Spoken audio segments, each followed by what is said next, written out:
Happy Sunday. You know, I do look forward to a day where I don't have to set the webcams up before I leave the house, when I know that I'll leave and no one will come in when I'm gone. That'll be a nice place to be. Who knows when that'll be, but probably sooner than later. It's a weird feeling to feel undesirable that way. Happily married to undesirable, and she wants to escape. You know, she's gonna move to Northern California or Bay Area or whatever. Basically away from here.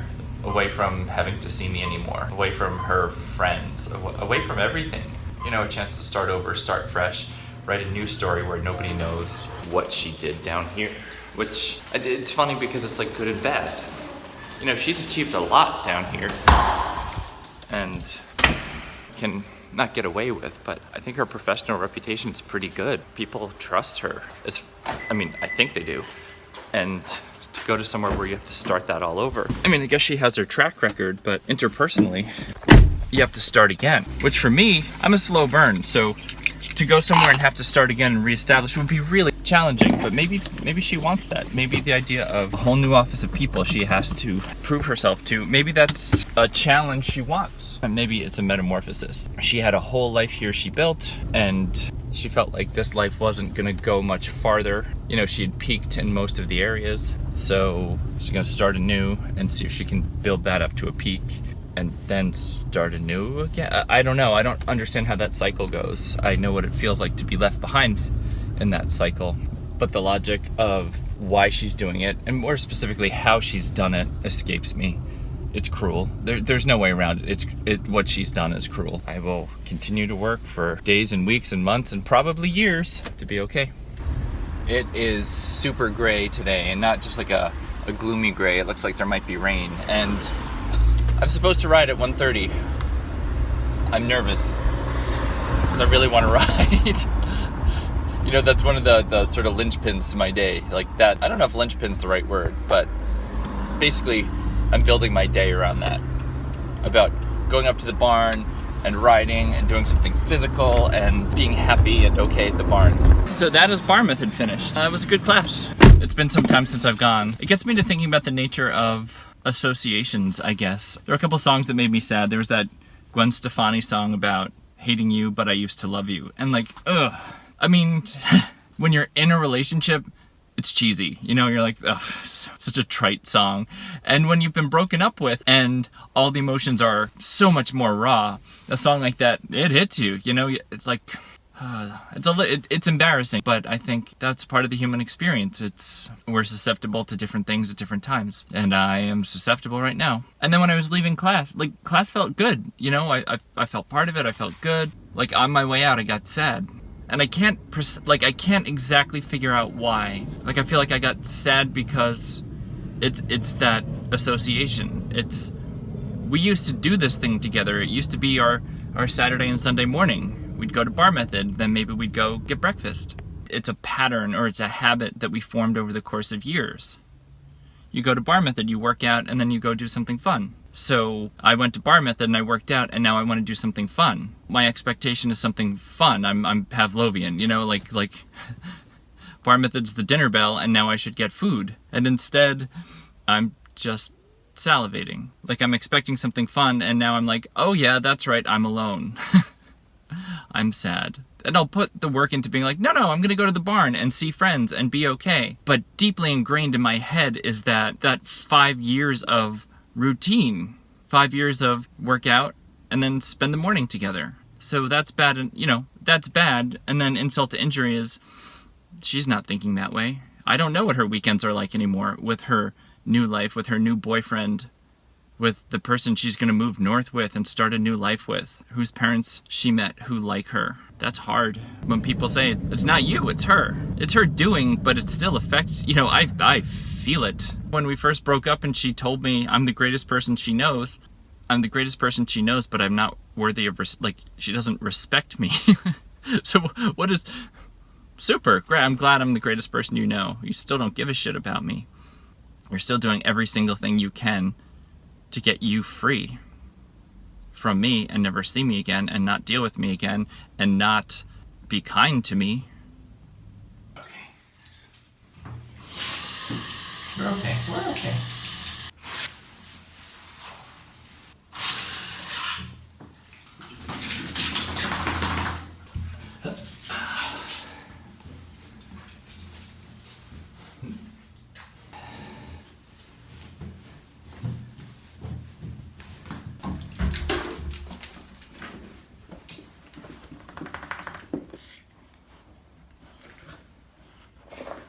riding at 1:30 and it's 12:45. It's, I don't like being a late guy. I think it's tacky. I don't like to keep people waiting.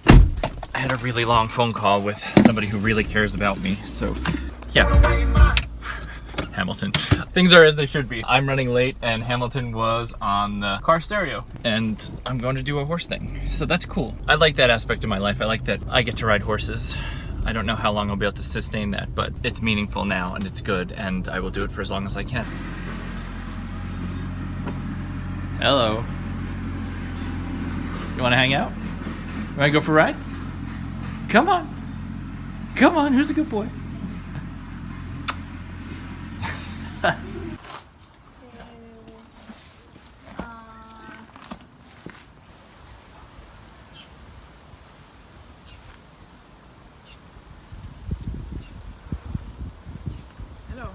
Hey, how are you? Good, how are you? Doing okay. Hey, how are you? I had a really fantastic lesson. Went really well. The jumping felt good. The horse was good. I had a great day. I really did. It's strange because it's Father's Day and I'm not a father and I don't have a father any longer. It makes me think about the men in my life who have been really positive role models. Two of them are related to her dad and her stepfather, I guess, have been really good guys in my life for the past 7 years. And in terms of modeling behavior, in terms of being kind and welcoming and just good men in my life.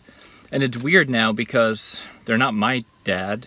And maybe it'd be weird to wish them a happy Father's Day, but I do think about them a lot today. I don't know what to do with that. It would probably be strange to send a text like, hey, it's Father's Day and you're not my dad, but I've been thinking about you and I appreciate you. Is it more appropriate to do that on a different day? I don't know. And I was in a really good way until I heard from somebody. I heard some more details about my wife and her situation, and it makes my heart heavy. Anytime I hear something to do with her, it makes my heart heavy. I saw the girl I kind of liked today, and we chatted, and I helped her with some stuff, and that was nice. And then I saw the text about my wife, and my heart sinks. It's going to be a long process, and I think it's that inequity again. My heart is heavy about her, and she probably doesn't even think about me except in terms of me being a technical hurdle for her getting divorced, ending her flipping life with me that's so annoying to her. The thing she's been over for months and just wants to be done with. That's what I think her attitude towards me is. She doesn't treat me with kindness or with love or with residual affection. It's shut off. It's off. It's weirdly pathological, isn't it? That it's just off, that she feels nothing for me. That anytime I've seen her, there's been no spark, there's been no energy, there's been no chemistry. It's just off. And it used to be on, and anytime I saw her, there was energy and chemistry, there was a spark. A normal person can't just turn it off, can they? I don't think they can. It's like she has no sentiment for me. She's just done. And that will be really hard. Because all I am is sentiment. I'm so sentimental. So I'll be sentimental for something where in the reverse it's not true. She will never look at me or talk to me with sentiment. That's hard. That's you know, I could see breaking up and going forward and thinking, oh, you know, anytime the jacarandas bloom, I'll think of her and she'll think of me in our first trip here. But I don't think she's gonna do that. I think she's just gone. Like I think she's off and gone. So anytime I get sentimental, I'll think, you idiot, she's not sentimental. She's moved on. She's moved away. She's in a new life. She has a baby or whatever. I can't just shut it off. I will be forever curious and she won't be. And that hurts.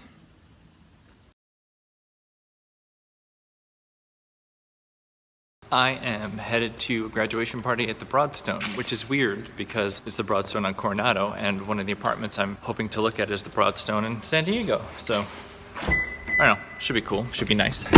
I'm casually late, which I think is appropriate. I think. The government wasn't the trouble much of our previous government size. Hamilton, as you probably guessed. An ups and downsy kind of day. The barn was great. God, I'm so glad I'm learning to do this thing. Because there's a whole lot of me being really bad at it for a long time. Whether it was not having enough muscle or not being too heavy, not being strong enough, not knowing how to ride a horse. It's been a lot of just lessons where I suck. And it's really gratifying to have a lesson like today where I didn't suck. I got into the ring by myself or the arena and I warmed up, and I walked and I trotted and I cantered, and everything was going well. So by the time my teacher got there, we were ready to go, and that felt good. She said, yeah, I saw you warming up, you look good. My posture has improved a little, not great. The saddle puts me in a way better position, so my 2-point is better. My legs are stronger, and when we did jumping, I was doing a dumb little thing with my arms. Like, as I leaned forward, I'd pull my arms back a little, and that was messing things up, and she was like, don't do that. And I was like, oh, I didn't know I was. And I stopped, and everything got better. And she sent me around a course, and I did all the things, and it was, yeah, it's great. I wish I could do it more. I really do. It's that greed you get when you love to do something like wakeboarding or snowboarding. Like, you just want to keep going, and you know your friends that get tired and they want to go in, and you're like, no, I want to keep going. Like, you know, the lift's closed at 4 and we can get 3 more runs in. That's how I feel, except the thing that's limiting me is money and not ambition. And that's frustrating because it sucks to have ambition to do something, and the reason I can't is money. I just don't have money. And I know everybody in the world deals with that all the time. Still sucks though, doesn't it, you guys? Yeah. So I'll do the best I can when I can and train for it when I'm not doing it, but I love it. There was a moment today where I went over a jump and I just got it. Like, my body moved up as the horse was moving up, and it was like floating. It was incredible. The power and momentum of the horse kind of lifting me up and over and down. It was the coolest thing. And again, it's like a drug. It's like, oh, I've had a taste, I just want more. Like, I want to keep doing that. I will go again on Wednesday. So now I have to get through Monday and Tuesday, and then Wednesday should be good.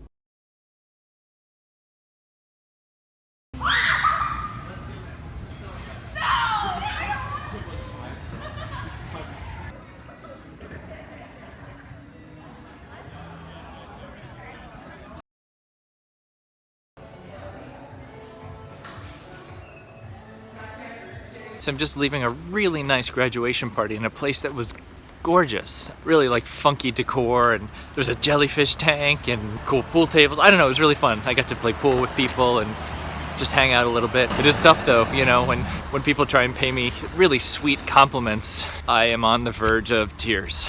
You know, they just want to tell you something really nice, and I get awkward. How's it going? I get awkward because if I hear too much, I'm gonna cry. I look forward to a time at which I'm stronger and can just be more of a normal person and not fall apart when people are kind to me. But when the bar is set really low, when the love of your life is really unkind to you, even the kindness of strangers can mean a whole lot. It was a really nice night. Really nice people, really kind, appreciative people, and they don't have to be appreciative. It's nice to hear people thank you for doing your job, but I love my job and I love working with the kids. Oh, I did get to have a really fantastic conversation with one of my role model teachers. You know, if there's a teacher I want to be like when I grow up, I got to hang out and talk with him for a little while. And that was super cool because most of the time I feel pretty smart.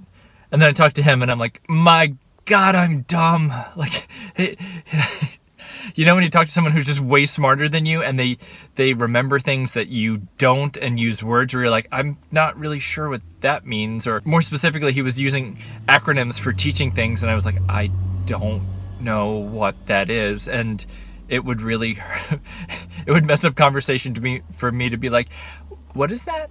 But it's inspirational. He told me about some great documentaries to check out and I'm really jazzed to check that out. And it was nice. It was nice to be social with him. You know, when I first moved to San Diego, the ceramics teacher at the time invited me to like start of school year party at his house. And this teacher was there. He was one of the first people I met. And I was so green and so new and awkward. Not that I'm not still awkward. I'm totally awkward. But it was nice to talk to him tonight. 7 years later? Oh, wow, that's crazy. It was just nice to talk to him tonight, a little bit more experienced, and I mean, I still sort of humble myself to him because he's incredible, but it was just nice to have a little more perspective and share that with him. Talk about my experiences and he talked about his, as opposed to me being totally doe-eyed and crazy and being like, oh, I'm so excited to start my job.